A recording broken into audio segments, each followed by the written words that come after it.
Yung pangpaasim pala natin guys, isang palok talaga na pure. Ito kasi yung masarap sa sinigang na hipon.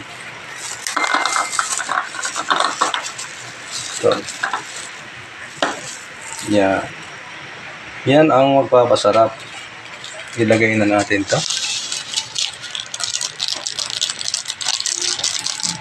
Lagyan na natin siya ng konting asin.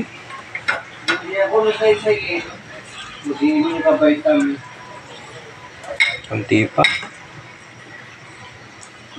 Yan lang muna. Yan lang muna ilalagay natin kasi mas maganda na yung kulang. Pag tinikman mo, pwede mong dagdagan ng konting alat. Pangit naman yung maalat na kagad. Siya yun. Kompleto na.